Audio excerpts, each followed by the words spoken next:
کافی عرصہ قبل گلوکار شہزاد رائے اپنے بارے میں گفتگو کرتے ہوئے بڑے فخر سے کہہ رہا تھا کہ کنسرٹ میں ہمیں سننے ہزاروں لوگ آ جاتے ہیں، بازار میں جائیں تو ان گنت نگاہیں ہمارا تعاقب کرتی ہیں، نئی البم آئے تو ہاتھوں ہاتھ بک جاتی ہے، جب ہم کوئی گانا پبلک میں گاتے ہیں تو ایک دنیا ہمارے ساتھ جھوم جھوم کر گانے لگتی ہے، لیکن اور پھر اس کے ساتھ ہی گلوکار کا لہجہ افسردہ ہو گیا اور اس نے ایک عجیب دکھ بھرے لہجے میں کہا، لیکن لوگ دل سے عزت نہیں کرتے۔ ہم بہت حیران ہوئے اور پوچھا کہ وہ کیسے؟ لوگ تو تمہارے اور بہت سے دوسرے فنکاروں کے دیوانے ہیں۔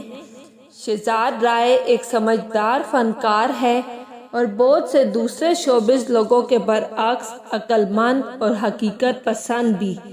اس پر ہنس کر کہنے لگا، میں تمہیں ایک سچا واقعہ سناتا ہوں، بات تمہاری سمجھ میں آ جائے گی۔ اور واقعی شہزاد رائے کی کہانی سن کر بات ہماری سمجھ میں آ گئی۔ آپ بھی سنیے، شاید بہت سی گرہیں کھل جائیں۔ ایک دفعہ پنجاب کے ایک بہت بڑے زمیندار کے گھر پر فنکشن تھا۔ غالباً زمیندار صاحب کے بیٹے کی شادی تھی۔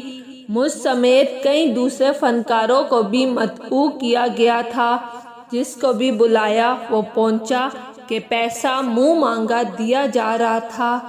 کئی چھوٹی موٹی اپوائنٹمنٹ چودھری صاحب کی فنکشن میں شرکت کے لیے کینسل کی گئی۔ سب کو پیسہ ہی اتنا بھرپور مل رہا تھا۔ بہرحال پورا طائفہ چودھری صاحب کے ہاں پہنچ گیا۔ فنکشن فیصل آباد کے علاقے میں ایک گاؤں میں زمیندار صاحب کی قلعہ نما حویلی میں تھا۔ وہاں جاتے ہوئے جو تھوڑے بہت خدشات تھے وہ اس وقت دور ہو گئے جب چودھری صاحب بے نفس نفیس ہمارے استقبال کو آئے اور حویلی کے ہی ایک سیکشن کی بالائی منزل پر ہمارے مقام کا اس قدر شاندار بندوبست کیا گیا کہ کیا کسی 5 اسٹار ہوٹل میں ہی ہوگا۔ رات فنکشن بھی بہت سی سیاسی اور سماجی شخصیات مدعو تھی، جن کے سامنے گا کر ہمیں خود اپنی عزت و احترام کا مزید احساس اجاگر ہوا۔ زمیندار صاحب کے کارندوں نے بھی ہماری آؤ بھگت میں کوئی کسر نہ اٹھا رکھی۔ رات گئے فنکشن ختم ہونے کے بعد جب ہم سونے کے لیے گئے تو ہم خود اپنی نظروں میں پہلے سے کہیں زیادہ قد آور ہو چکے تھے۔ میری آنکھ اعلیٰ صبح کھل گئی۔ میں اٹھ کر کھڑکی کے پاس کھڑا ہوا اور باہر کے دل فریب منظر کا نظارہ کرنے وہیں کھڑا ہو گیا۔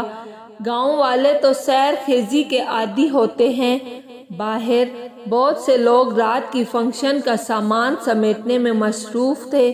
میں انہیں دیکھ ہی رہا تھا کہ دوسری جانب سے چودھری صاحب بے نفس نفیس خود ہاتھ میں ایک اسٹک تھامے آتے نظر آئے۔ غالباً باغیچے میں مارننگ واک سے واپس آ رہے تھے۔ میں اس منظر کو دیکھ ہی رہا تھا کہ چودھری صاحب کی آواز سنائی دی، اوئے رحمان، کنجراں دے چاہ ناشتے دا انتظام تے ٹھیک ہو گیا نا؟ ہاں چودھری صاحب، تسا فکر نہ کرو، کوئی شکایت دا موقع نہ مل سی۔